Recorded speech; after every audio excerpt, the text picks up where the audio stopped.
Some legends walk among us disguised as ordinary people. They sit in coffee shops, ride public buses, and check out library books. They carry scars that tell stories no Hollywood script could capture and wisdom that can't be found in any manual.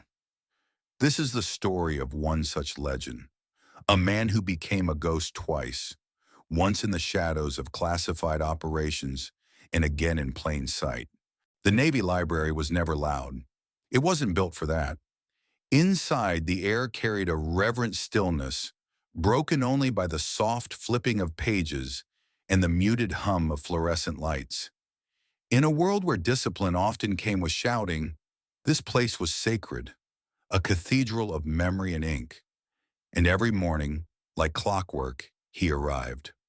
Always 10 minutes before the doors opened. Always with the same worn-out Navy windbreaker. No one knew his name. Not really.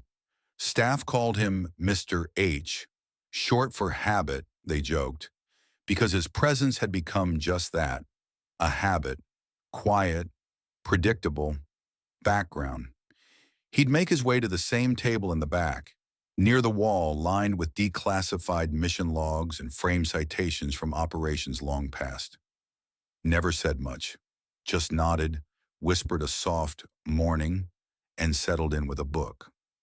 Day after day, week after week, month after month. He never said much beyond his soft morning.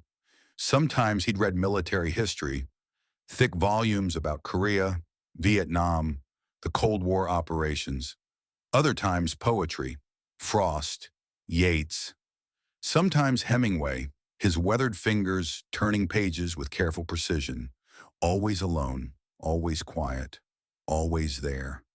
To most who passed by, he was just another retiree clinging to routine. They couldn't have been more wrong. Petty Officer First Class Ryan Keller was new on base, fresh from BUDS preparation and still adjusting to the weight of expectations. His instructors were merciless. His sleep schedule was more suggestion than reality. Every day brought new tests, new ways to fail spectacularly, which is why he found himself seeking refuge in the library that Tuesday morning. He'd heard whispers about something special tucked away in the back corner. The older guys called it the shadow wall, a long stretch of black marble etched not with names from any official registry, but with those whispered about in SEAL legend. Men who had walked into places that didn't officially exist, on missions that would never make it into history books.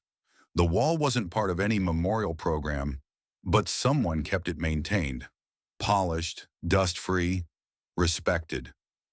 Keller made his way to the back wall and found it, 20 feet of mirror black marble with silver lettering that caught the light like whispered secrets. He walked slowly along its length, fingers hovering just above the cool surface. Dozens of names, some familiar from training stories, most completely unknown. Each one representing a life lived in shadows, missions accomplished without parades, sacrifices made without recognition. And then he saw one that made him stop cold. Harlan J. Reese. The name hit him like a physical force.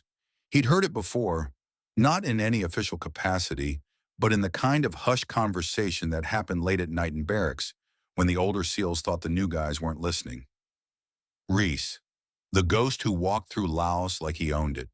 The man who'd supposedly spent 3 years deep cover in places that weren't supposed to exist.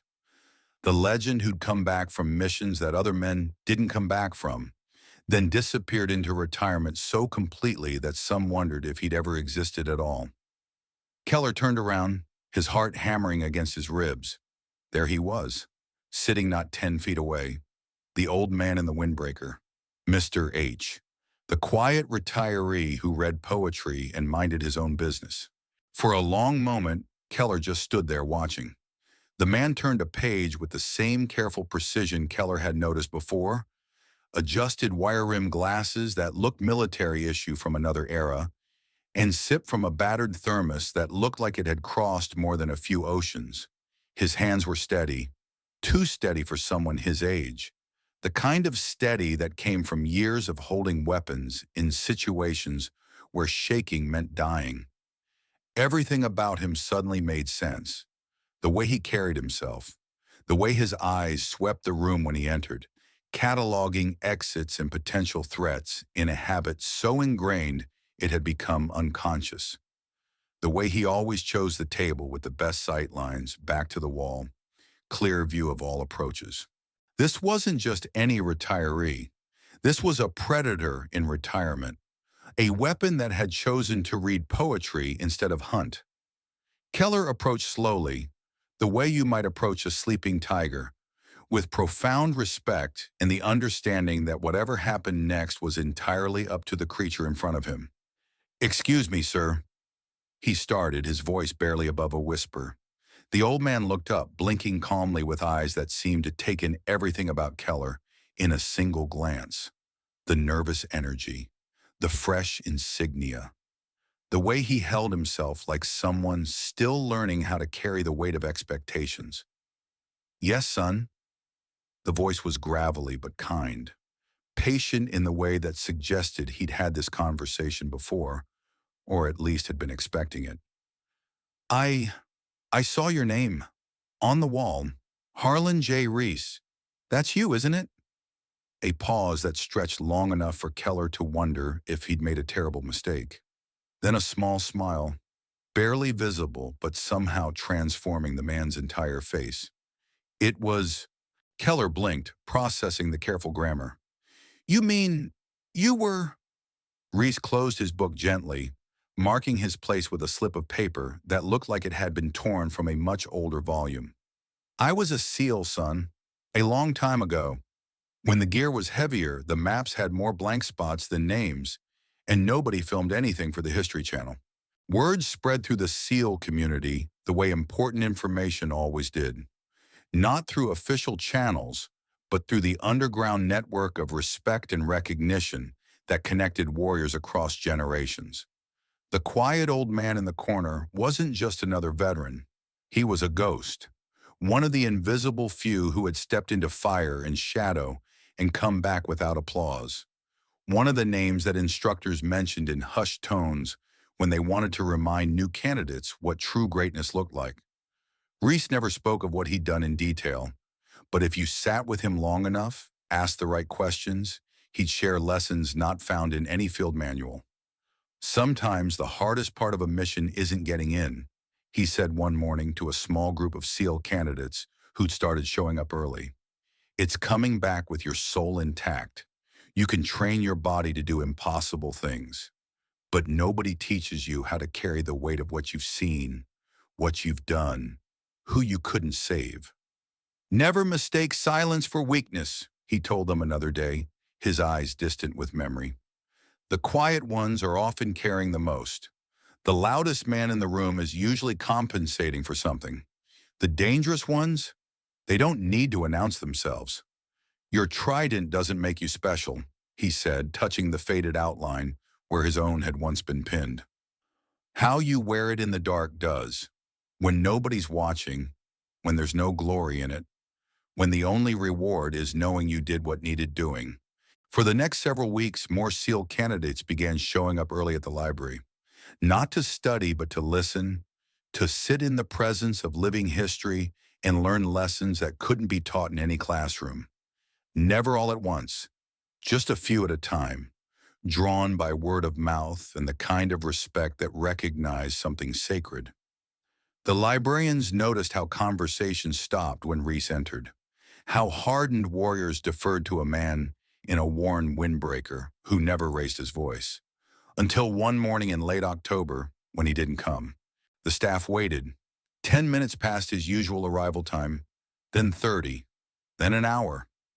His table remained exactly as he'd left it the day before, chair slightly pushed out, as if he'd just stepped away for a moment and would return any second. The morning sun caught the dust motes floating where he should have been sitting, reading poetry and radiating that inexplicable sense of quiet strength.